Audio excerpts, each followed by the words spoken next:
আরিয়ান ও সায়েম ঘাসের ওপর বসে গল্প করছে। সামনে রোজা আসছে, সেগুলো নিয়েই তাদের মাঝে গল্পগুজব চলছে। আর মাত্র কয়েকটা দিনই বাকি সায়েম। রমজান মাস চলে এলো। সময় কত তাড়াতাড়ি কেটে যায়, তাই না? একদম।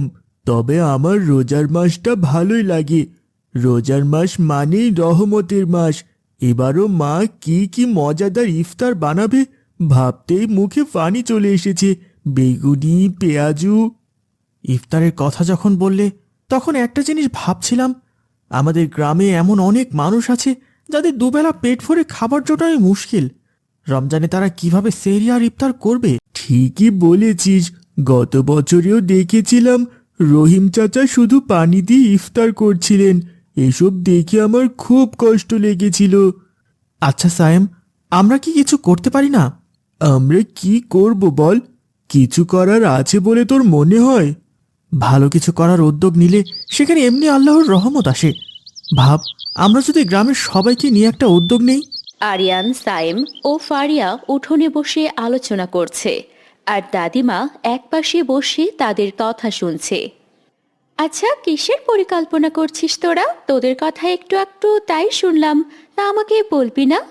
শোন ফারিয়া, আমরা ঠিক করেছি এই রমজানে গ্রামের গরিব মানুষদের জন্য বাজার করে দেব, যাতে তারাও ভালোভাবে সেহরি আর ইফতার করতে পারে। আরে দারুণ তো! আমিও সাহায্য করব। কি করতে হবে শুধু বল। আমরা বাড়ি বাড়ি গিয়ে মানুষের কাছে সাহায্য চাইব। হতে পারে তার টাকা, চাল, ডাল, তেল, যা যা ইফতারের জন্য দরকার। কারণ এত মানুষকে আমরা টাকা দিয়ে কিনে পোষাতে পারবো না। অত টাকাও নেই আমাদের কাছে। তোমাদের এই নিয়ত আল্লাহ অবশ্যই কবুল করবেন। মনে রাখবে, যে ব্যক্তি কোনো রোজাদারকে ইফতার করাবে তার জন্য রোজাদারের সওয়াবের সমপরিমাণ সওয়াব রয়েছে। আমাদের জন্য দোয়া করো দাদি। এবার তাহলে চলো, কাল থেকে শুরু করি। ঘুম যদি না আসে গভীর রাতে, প্রভুর প্রেমে জাগো তাসবিহাতে। ঘুম যদি না আরিয়ান ও আসে সায়েম গভীর একটি রাতে, ঝুড়ি নিয়ে বাড়ি যাচ্ছে, প্রেমে আর অন্যদিকে ফারিয়াও তার বন্ধুদের সাথে অন্য একটি দল বানিয়েছে। আসসালামু আলাইকুম খালাম্মা। আমরা রমজানে গরিবদের জন্য কিছু সাহায্য সংগ্রহ করছি। আপনি কি আমাদেরকে কোনোভাবে সাহায্য করতে পারবেন? ওয়ালাইকুম আসসালাম। খুব ভালো উদ্যোগ বাবা। নাও, এই চাল আর কিছু টাকা রাখো। আল্লাহ তোমাদেরকে নেখায়াত দিক। এভাবেই তারা ঘুরে ঘুরে গ্রামের সেই সব বাড়িতে যায় যারা দান করার সামর্থ্য রাখেন। সেখানে কেউ চাল দেয়, কেউ ডাল, কেউ তেল, কেউ খেজুর, কেউ বা টাকা দেয়। গ্রামের মানুষ সানন্দে এগিয়ে আসছে বাকিদের সাহায্য করার জন্য। চাচি, আপনি কি কিছু দান করতে চান? হ্যাঁ রে, এই যে এই চালগুলো তোরা নিয়ে যা। সব চাল? এই সবগুলো চাল আমরা নিয়ে যাব? অবশ্যই মা, আমি তোদের জন্য অপেক্ষা করছিলাম। আল্লাহ যেন এই রমজানের উছিলায় সবার দুঃখ দূর করে দেন। তোমার নামে জেগে করে মিতানি, পশু পাখি ইমাম সাহেব মসজিদের ভেতর থেকে বাইরে আসছেন, তা দেখে আরিয়ানরা তার দিকে এগিয়ে যায়। আসসালামু আলাইকুম ইমাম সাহেব। ওয়ালাইকুম আসসালাম। কি ব্যাপার বাবা, কিছু বলবে? ইমাম সাহেব, আমরা গ্রামের গরিব মানুষদের জন্য রমজানের বাজার করে দিতে যাচ্ছি। যদি আপনি মসজিদের মাইকে ঘোষণা দিতেন তাহলে আরো অনেকে জানতে পারত। মার হাবা, খুব ভালো উদ্যোগ। অবশ্যই আমি ঘোষণা দেব। মনে রাখবে, তোমাদের মধ্যে সেই ব্যক্তি শ্রেষ্ঠ যে মানুষের উপকার করে। আল্লাহ তোমাদের সহায় হন। আমি এক্ষুনি মাইকে ঘোষণা করে দিচ্ছি বাবা। ইমাম সাহেব তাদের কথা মতো মাইকে ঘোষণা করে দেন। আরিয়ান, সায়েম ও ফারিয়া একটি ভ্যানে করে বাজারে এসেছে। তাদের সাথে কিছু গ্রামের মুরব্বীও আছেন। তারা সংগৃহীত টাকা দিয়ে বাকি জিনিসপত্র কিনছেন। আরে আরিয়ান, তোমরা তো দেখছি পুরো বাজারটাই খালি করে দেবে। তোমাদের মতো ছেলে পেলে থাকলে কোনো গ্রামে আর অভাব থাকবে না। সবই আপনাদের দোয়ায় চাচা। তারা চাল, ডাল, তেল, চিনি, ছোলা, খেজুর, সেমাই, নুডলস ইত্যাদি কিনছে। ফারিয়া ও তার বন্ধুরা আবার সেগুলো ছোট ছোট প্যাকেটে সাজিয়ে রাখছে। এই নাও নাবিল আর নাবিলার জন্য টুপি আর রুমাল। সব প্যাকেটে একটা করে ছোট কার্ড দিয়ে দিবি, যেখানে লেখা থাকবে রমজান মোবারক। সবাই দেখলে খুশি হবে। আচ্ছা ঠিক আছে। কেন গভীর ঘুমে আছো মেতে, ঘুম যদি না আরিয়ান ও সায়েম ও ফারিয়া কয়েকটি প্যাকেট নিয়ে হামিদা খালার বাড়ির দরজায় নক করে। হামিদা খালা বাড়ি থেকে বেরিয়ে আসেন, তার পেছনে ওনাদের ছেলে মেয়ে নাবিল ও নাবিলা। কে? আরিয়ান বাবা, তোমরা এখানে? খালা, এই নিন আপনাদের জন্য রমজানের কিছু বাজার। আল্লাহ যেন আপনার রোজা কবুল করেন। এই বলে আরিয়ান তাদের দিকে প্যাকেটগুলো এগিয়ে দেয়। তখন নাবিলা ও নাবিল প্যাকেট খুলে ভেতরে টুপি আর খাবার দেখে খুশিতে লাফিয়ে পড়ে। আপি, আমার জন্য নতুন টুপি। আল্লাহ তোমাদের রহমত দান করুন বাবা, তোমাদের দোয়ায় যেন এই রমজান আমাদের সবার জন্য রহমত হয়। ঘুম যদি না আসে গভীর রাতে, এরপর তারা রহিম চাচার বাড়িতে যায়। রহিম চাচা লাঠিতে ভর দিয়ে বেরিয়ে আসেন। তোমরা এসেছো বাবা, তোমাদের জন্য আমার খুব চিন্তা হচ্ছিল। মাইকে আজ তোমাদের কথা শুনেছিলাম, অপেক্ষা করছিলাম। তোমরা নিশ্চয় আমার বাড়িও আসবে। চিন্তা করবেন না চাচা, এই নিন আপনার জন্য কিছু টাকা ও কিছু সামগ্রী। রহিম চাচা খুশি হয়ে তাদের মাথায় হাত বুলিয়ে দিতে দিতে বলে, আল্লাহ তোমাদের এই কাজকে কবুল করুন। তোমরা সত্যিকারের মুসলিমের কাজ করেছো। কোরআনে আছে, যে ব্যক্তি একজন অভাবীর প্রয়োজন পূরণ করবে, আল্লাহ তার প্রয়োজন পূরণ করবেন। দোয়া করবেন চাচা। সাগর নদী ঝর্ণা ধারা, আকাশ বাতাস গ্রহ আরিয়ান, তারা, সায়েম ও ফারিয়া সাগর গ্রামের খোলা মাঠে বসে আকাশের দিকে তাকিয়ে আছে। আকাশে নতুন চাঁদ দেখা যাচ্ছে। দূরে মসজিদ থেকে তারাবির নামাজের সুর ভেসে আসছে। ভাইয়া, আজ কত ভালো লাগছে তাই না? মনের ভেতরে এক আলাদা শান্তি কাজ করছে। ফারিয়া, যখন দেখি আমাদের সামান্য চেষ্টায় এতগুলো মানুষের মুখে হাসি ফুটেছে, তখন মনে হয় এর চেয়ে বড় পুরস্কার আর কিছুই হতে পারে না। ঠিক বলেছিস, সত্যিকারের শান্তি তো এটাই। আপনাদের ছোট্ট একটি উদ্যোগ হাসি ফোটাতে পারে এমন বহু পরিবারের মুখে। রমজান রহমতের মাস, তাই আপনারা আমাদের আশেপাশের সকলের দিকে নজর দিন, যেন তারাও এই রমজানে ভালো থাকতে পারে। ঘুম যদি না আসে গভীর রাতে, প্রভুর প্রেমে জাগো তাসবিহাতে। ঘুম যদি না আসে গভীর রাতে, প্রভুর প্রেমে জাগো তাসবিহাতে। আব্দুল্লাহ, তোমাকে আজ একটা সূরার ফজিলত বলবো। কি সূরা আপু? সূরার নাম পরে বলবো, আগে ফজিলত শোনো। ধরো তুমি মরে গেলে, কবরে শুয়ে আছো, সবাই তোমায় অন্ধকার কবরে রেখে চলে গেছে, কিন্তু তোমাকে সওয়াল জবাব করা হচ্ছে না, মুনকার নাকির আসছে না, কিন্তু তুমি জান্নাতের সুবাস পাচ্ছ এবং তোমাকে কোনো রকম প্রশ্ন না করেই জান্নাতে পাঠিয়ে দেওয়া হলো। কোনো প্রশ্ন করবে না? এটাও হয় নাকি? হ্যাঁ আব্দুল্লাহ, এমন এক সূরা আছে যা নিয়মিত পাঠ করলে এমনটা হবে। আপু, আমায় বলো সেই সূরাটা কি? সেই সূরাটা হলো আসসালামু আলাইকুম রহমতুল্লাহ। ওয়ালাইকুম আসসালাম রাহমাতুল্লাহ। আপু, বলো রাবেয়া, কি হয়েছে? আমাকে আজ মাদ্রাসায় ভর্তি করে দেওয়ার কথা ছিল, আম্মু বলেছে তোমায় এক্ষুনি চলে আসতে। হায় আল্লাহ, আমি তো ভুলেই গিয়েছিলাম। ফুপুজানকে রাগ করেছেন? না, এখনো করেনি, কিন্তু তুমি এক্ষুনি না আসলে অবশ্যই রাগ করবে। আমি ঠিক সময়ে পৌঁছে যাবো ইনশাআল্লাহ। আল্লাহ হাফেজ। আল্লাহ হাফেজ। কি হয়েছে আপু?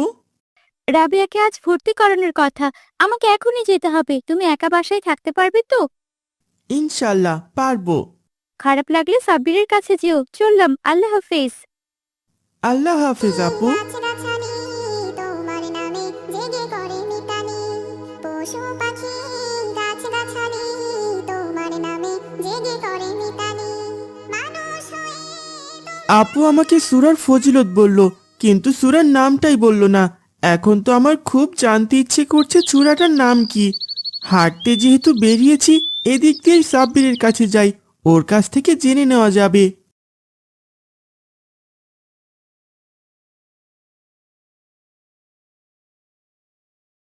আপু আমাকে সূরার ফজিলত বলল, কিন্তু সূরার নামটাই বলল না।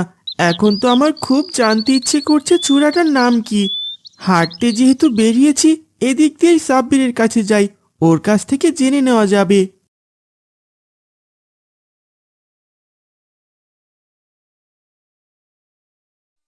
আজ কুমকুম আসবে আমার কাছে, ওকে সিটি গোল্ডের ব্রেসলেটটা দেখিয়ে দিয়ে বলবো এটা সোনার ব্রেসলেট। আসসালামু আলাইকুম রাবেয়া। ওয়ালাইকুম আসসালাম আপি। দরজার সামনে দাঁড়িয়ে কার জন্য অপেক্ষা করছো? আমার এক বান্ধবী আসবে, ওর জন্যই অপেক্ষা করছি। ওই ওই তো ওই এসে গেছে। আসসালামু আলাইকুম কুমকুম। ওয়ালাইকুম আসসালাম রাবিয়া। তুমি কখন ভর্তি হতে যাবে? এই তো এখনই, দেখো কুমকুম আমার নতুন ব্রেসলেট। মাশাআল্লাহ, খুব সুন্দর। হবেই তো, এটা যে সোনার। আ সোনার, খুব সুন্দর তো। আস্তাগফিরুল্লাহ, রাবিয়া মিথ্যে বলছে কেন? রাবিয়া, এদেরকে একটু শোনো তো। জি আপনি বলো। তোমার এই ব্রেসলেটটা তো সোনার নয়, তাহলে তুমি সোনার বলছো কেন? ও তুমি বুঝে ফেলেছো, কিন্তু কুমকুমকে বুঝতে দিও না, আসতে বলো। না রাবেয়া, এসব ঠিক না। মিথ্যা বলা আল্লাহ পছন্দ করেন না। মিথ্যা বলা কবিরা গুনাহ, তুমি জান্নাতে যেতে পারবে না। ইয়া আল্লাহ, আস্তাগফিরুল্লাহ আস্তাগফিরুল্লাহ। আমি এক্ষুনি ওকে সত্যিটা বলে দিচ্ছি। কুমকুম, আমি তোমায় একটা মিথ্যা বলেছি। কি মিথ্যা বলেছো রাবেয়া? এই ব্রেসলেটটা সোনার নয়, সিটি গোল্ডের। আমি তোমাকে মিথ্যা বলেছি। কোনো সমস্যা নেই, এরপর থেকে আর বললেন না। কিন্তু তারপরও এই ব্রেসলেটটা দেখতে খুব সুন্দর। তাই? তাহলে এটা তুমি রেখে দাও, আমি আম্মুকে বলে আরেকটা কিনে নেব। যা জাকাল্লা। গভীর ঘুমে আছো মেতে, ঘুম যদি না আসে গভীর রাতে, প্রভুর প্রেমে জাগো তাসবিহাতে। ঘুম যদি না আসে গভীর রাতে, প্রভুর প্রেমে জাগো তাসবিহাতে। আসসালামু আলাইকুম সাব্বির। ওয়ালাইকুম আসসালাম। কি পড়ছিস সাব্বির? আমি সূরা ইনশিরা পড়ছি। এই সূরাটা আমার অনেক প্রিয়। এই সূরাই কেন তোর প্রিয়? এই সূরার একটা আয়াত হলো ইন্নামা আল উসরি ইউসরা, অর্থ নিশ্চয় কষ্টের সাথে রয়েছে স্বস্তি। এই সূরার প্রত্যেকটা আয়াতের অর্থ অনেক সুন্দর। যখনই আমার মন খারাপ থাকে, আমি নিজেকে ব্যর্থ ভাবি, তখনই এই সূরা পড়ি। মাশাআল্লাহ, শোন, আমি একটা সূরার কথাই বলতে এসেছি। কি সূরা? তুই কি জানিস কোন সূরা পড়লে কবরে সওয়াল জবাব না করেই জান্নাতে পাঠিয়ে দেওয়া হবে? না তো রে, এটা আবার কোন সূরার ফজিলত, কোথায় শুনলি? আপু বলেছে, কিন্তু সূরার নাম বলেই সে ফুফুজানের বাড়িতে চলে গেছে। এখন কিভাবে নামটা জেনে নেই? এত চিন্তা করছিস কেন? চল হুজুরের কাছে গিয়ে জেনে আসি। আরে হ্যাঁ, এটা তো মাথায় আসেনি। চল তাহলে, চল। ঝরনা ধারা, আকাশ বাতাস গ্রহ তারা, সাগর নদী ঝরনা ধারা, পাখিদের কলতানে মিষ্টি। সাব্বির, তুই এটা কিভাবে হাঁটছিস? কেন, আমার হাঁটায় আবার কি হলো? এভাবে শব্দ করে মাটিতে আঘাত করে হাঁটা উচিত না। আল্লাহ এভাবে হাঁটা অপছন্দ করেন। চলার সময় আমাদের ধীরে শান্ত হয়ে চলা উচিত। আমি তো জানতাম না রে, এখন ঠিকভাবে চলছি। ঠিক আছে, চল। জেগে ঘুম যদি না আসে গভীর রাতে, প্রভুর প্রেমে জাগো তাসবিহাতে। ঘুম যদি না আসে আসসালামু গভীর আলাইকুম রাতে, হুজুর। প্রভুর আসসালামু প্রেমে আলাইকুম জাগো হুজুর। তাসবিহাতে। ওয়ালাইকুম আসসালাম। কি ব্যাপার, দুজনে আজ একসাথে হাজির হলে যে? আমাদের একটা সূরার নাম জানতে হবে, তাই এসেছি হুজুর। বিষয়টি আমায় খুলে বলো আব্দুল্লাহ। আমার আপু আমায় একটা সূরার ফজিলত বলেছে, কিন্তু সূরার নাম বলেনি। ফজিলতটা আমায় বলো। আপু বলেছে একটা সূরা আছে যা নিয়মিত পাঠ করলে পাঠকারী মারা গেলে তাকে মুনকার নাকির প্রশ্ন করবে না। সে কোনো রকম প্রশ্নের সম্মুখীন না হয়ে জান্নাতে প্রবেশ করবেন। এই সূরার নাম কি হুজুর? এটা খুবই ফজিলতপূর্ণ সূরা। এই সূরার নাম সূরা মুলক।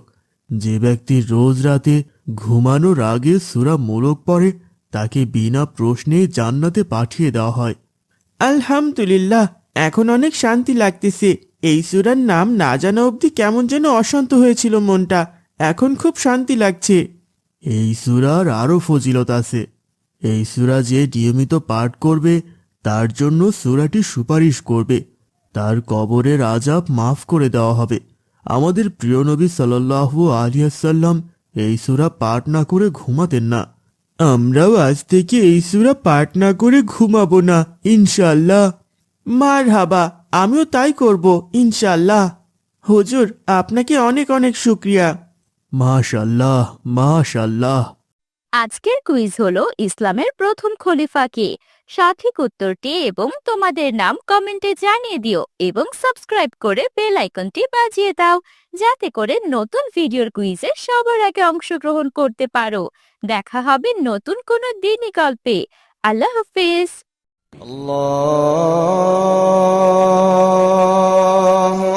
আব্দুল্লাহ, ওঠো বাবা, ফজরের সময় হয়ে গেছে। বাবা, আমি তো অনেক আগে জেগে গেছি।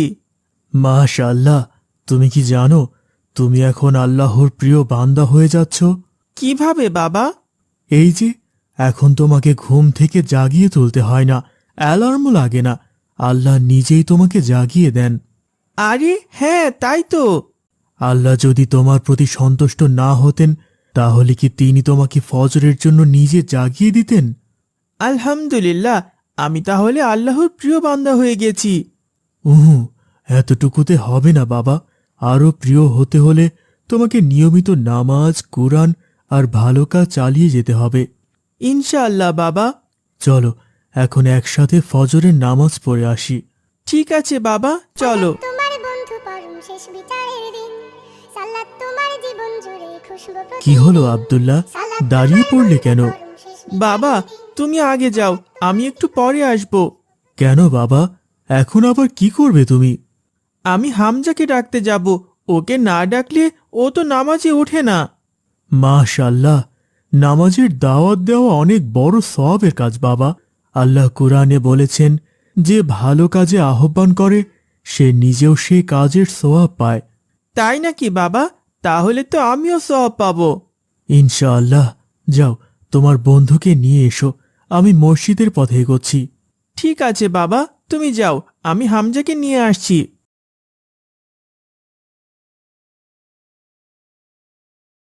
আসসালামু আলাইকুম। ওয়ালাইকুম আসসালাম। কে বাবা? আমি হামজার বন্ধু আব্দুল্লাহ। হামজাকে নামাজের জন্য ডাকতে এসেছি। হামজাকে ডাকতে এসো? ও তো ওঠে নাই, এখনো ঘুমোচ্ছে বাবা। যাও, ঘরে গিয়ে ডেকে দাও। যাই নামাজি শান্তি বিলায় চিত্তে সীমাহীন, রব্বিয়াল আলা, হামজা, এই হামজা, ওঠ। রব্বিয়াল আলা। কে? কি হয়েছে? আমি আব্দুল্লাহ। নামাজে যাবি না? হুজুর তো বলেছেন প্রতিদিন নামাজ পড়তে হবে। না রে, আজ যাব না, শরীরটা ভালো লাগছে না, কাল যাব। রোজই তোর এই এক কথা, আজ চল, কোনো অজুহাত নয়। আরে না না, আজ না, কাল ইনশাল্লাহ। হামজা, আল্লাহ তো আমাদের আজ জাগিয়ে দিয়েছেন, কাল পর্যন্ত বাঁচবো তার তো কোনো গ্যারান্টি নেই। চল, নামাজটা পড়ে ফেলি। উফ, তুই না বড্ড জ্বালাস। ঠিক আছে, যাচ্ছি, চল। এই তো, মাশাআল্লাহ, চল আগে উঁচু করে নেই। বাচ্চারা, আজকে কে ফজরের নামাজ দিয়ে দিন শুরু করেছো? হুজুর, আলহামদুলিল্লাহ, আমি আজও নামাজ পড়ে দিন শুরু করেছি। মাশাআল্লাহ, আব্দুল্লাহ তো নিয়মিত নামাজ পড়ে, কিন্তু হামজা? আমিও করেছি হুজুর। তোমার তো দেখি আজ অনেক উন্নতি, মাশাআল্লাহ। বলো তো, একা উঠেছো নাকি মা ডেকে দিয়েছেন? না হুজুর, আব্দুল্লাহ সকাল সকাল এসে আমাকে ঘুম থেকে তুলে নিয়ে গেছে। দেখলে হামজা, ভালো কিছু পেতে গেলে একটু কষ্ট করতে হয়। এই দুনিয়া তো সাময়িক, অল্প কদিনের। যদি আজ তুমি নিজের মিষ্টি ঘুমটা ত্যাগ করে আল্লাহর ডাকে সাড়া দাও, তাহলে পরকালে আল্লাহ তোমাকে এমন সুখ দেবেন যা তুমি কল্পনাও করতে পারবে না। হুজুর, শুধু নামাজ পড়লে কি জান্নাতে যাওয়া সম্ভব? নামাজ হলো জান্নাতের চাবিকাঠি বাবা, কিন্তু শুধু চাবি থাকলেই তো দরজা খোলে না। দরজা খুলতে ভালো কাজও করতে হয়। আল্লাহর প্রিয় কাজগুলো করলে আল্লাহ খুশি হন, আর আল্লাহর খুশি বান্দার জান্নাত। হুজুর, জান্নাতে কি কি সুখ আছে? বাবা, তোমরা আজ যে ঘুম ত্যাগ করেছ, সেই ত্যাগের বিনিময়ে জান্নাতে পাবে অসংখ্য সুখ, আল্লাহর কুদরতি দালান, মিষ্টি ফলের বাগান, আর এমন সুখ যা এই দুনিয়ায় পাওয়া যায় না। আলহামদুলিল্লাহ। বাপরে, এত সুখ! তাহলে তো এখন থেকে নামাজ পড়া শুরু করতে হবে। দেখো, যদি দুনিয়াতে আল্লাহকে খুশি করতে পারো, তাহলে দুনিয়াও তোমার হবে, আখিরাতও তোমার। দুনিয়া তোমার আজকে আছে কালকে হবে না। হুজুর, আমাদের কিছু ভালো কাজ শিখিয়ে দিন না, যেগুলো করলে আল্লাহ খুশি হবেন। জি হুজুর, আমারও জানতে খুব ইচ্ছে করছে। আজ নামাজ পড়ে আমার ভেতরে এক শান্তি লাগছে, মনে হচ্ছে আরো ভালো কাজ করলে আরো শান্তি পাবো। ইনশাআল্লাহ। তাহলে শোনো, রাস্তা দিয়ে হাঁটলে যদি কোনো ইট, পাথর বা কলার খোসা দেখো, সেটা সরিয়ে রাখবে, যেন কেউ পড়ে না যায়। মা বাবাকে সাহায্য করবে, তাদের কষ্ট দেবে না। প্রতিদিন কোরআনের অল্প হলেও তিলাওয়াতের চেষ্টা করবে। আজ এতটুকুই শেখো, আগে এগুলো করো, পরে তোমাদের আরো বড় আমল শেখাবো ইনশাআল্লাহ। ইনশাআল্লাহ হুজুর। আল্লাহ তোমাদের বরকত দিন বাবা। সেদিন থেকেই তারা চেষ্টা করতে লাগলো ভালো কাজ করার। কেউ বাবা মাকে সাহায্য করলো, কেউ বা রাস্তা পরিষ্কার করলো, আর সময় হলেই দল বেঁধে নামাজে যেতে থাকলো। পরিচয় আঁকড়ে ধর, আজকে রুকু সিজদা কর, নিজ পরিচয় আঁকড়ে ধর, হবে না বিলীন। সালাত তোমার অঙ্গে মাখো, সঙ্গে রাখো, তবেই তো মুমিন। রব্বি আলালা। এই হামজা, দেখ রে, পাখির বাসাটা ভেঙে মাটিতে পড়ে গেছে। হ্যাঁ রে, কাল রাতে বৃষ্টি হয়েছিল, তাই হয়তো এমন হয়েছে। দেখ না, গাছে পাখিগুলো কেমন কাঁদছে। বাসা ভেঙে গেলে কাঁদবেই তো। চল আমরা যাই, ওরা আবার বানিয়ে নেবে। আরে না রে, চল আমরা দুজনে মিলে বাসাটা ঠিক করে আগের জায়গায় রেখে দেই। আগের জায়গায় রাখবে কে? তুই উঠবি গাছে? আমি তো গাছে উঠতে পারি না, কিন্তু তুই তো পারিস। তুই না হয় একটু ওঠে রেখে দিবি। আরে না রে, জামা নোংরা হয়ে যাবে, গাছে প্যাচ প্যাচা কাদা লেগে আছে। মা গায়ে ময়লা দেখলে বকবে, আর এসব করে আমাদের কি লাভ বল? হামজা, শুধু মানুষকে সাহায্য করলে কি জান্নাত পাওয়া যায়? এই ছোট্ট প্রাণীটাকেও সাহায্য করলে আল্লাহ খুশি হবেন। হুজুর তো বলেছিলেন দয়া সব প্রাণীর জন্যই, জীবে দয়া করতে। তাই নাকি? আমি তো জানতাম না রে।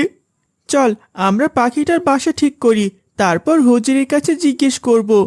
ঠিক আছে, চল আমি গাছে উঠছি। কায়েম করো, সালাতে কায়েম করো, সালাতে কায়েম করো, সালাতে কায়েম করো, হবে সম্মানে তুমি। এরপর হামজা ও আব্দুল্লাহ পাখির বাসাটা ঠিক করে আগের জায়গায় রেখে দেয়, এমন হুজুরের কাছে চলে যায়। আসসালামু আলাইকুম হুজুর।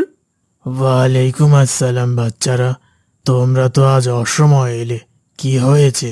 হুজুর, একটা বিষয় নিয়ে কথা বলতে এসেছি। বলো শুনি, কি বিষয়? হুজুর, আব্দুল্লাহ বলছিল জীবে দয়া করলে নাকি আল্লাহ খুশি হন। তাহলে কি জীবে দয়া করলে আমরা জান্নাতে যেতে পারবো? কারণ আল্লাহ যদি খুশি হন, তাহলে তো আমাদের জান্নাতে দিয়ে দেবেন, তাই না হুজুর? মাশাআল্লাহ, খুব সুন্দর প্রশ্ন করেছো তোমরা। আব্দুল্লাহ একদম ঠিক বলেছে। জীবে দয়া করলে আল্লাহ খুশি হন, আর আল্লাহ খুশি হলে তার বান্দাকে নিশ্চয় জান্নাত দান করবেন ইনশাআল্লাহ। তাহলে বলুন হুজুর, আমাদের মধ্যে কে জান্নাতে যাবে? হামজা তো প্রথমে বাসা ঠিক করতে চায়নি, আমি তো বলেছিলাম ঠিক করতে। আলহামদুলিল্লাহ। কিন্তু আমি তো শেষ পর্যন্ত বাসাটা ঠিক করে দিয়েছি, তুই তো শুধু বলেছিলি কিন্তু করতে পারিসনি। তাহলে আমি জান্নাতে যাব, তাই না হুজুর? হাহা, আল্লাহ চাইলে তোমরা দুজনই জান্নাতে যাবে ইনশাআল্লাহ। দুজনেই কিভাবে যাব হুজুর? কারণ তোমরা দুজনই ভালো কাজ করেছো। একজন ভালো কাজের চিন্তা করেছো, আরেকজন তা করে দেখিয়েছ। ভালো চিন্তা আর ভালো কাজ দুটোই আল্লাহর কাছে মূল্যবান। আলহামদুলিল্লাহ। তাই তো বলি, সব সময় একে অপরকে ভালো কাজে সাহায্য করবে। যে ভালো কাজ করবে আল্লাহ তার প্রতি খুশি হবেন, আর আল্লাহ খুশি মানেই জান্নাত তোমাদের জন্য অপেক্ষা করছে। সেদিন থেকে দুই বন্ধু জান্নাতের আশায় ভালো কাজ করতে থাকে। ছোট্ট বন্ধুরা, তোমরা যদি জান্নাতে যেতে চাও তাহলে তোমরাও ভালো কাজ করা শুরু করো। বাবা মাকে সাহায্য করো, সবার সঙ্গে ভালো ব্যবহার করো, নামাজ পড়ো, কুরআন পড়ো, আল্লাহ তাআলাকে খুশি করো।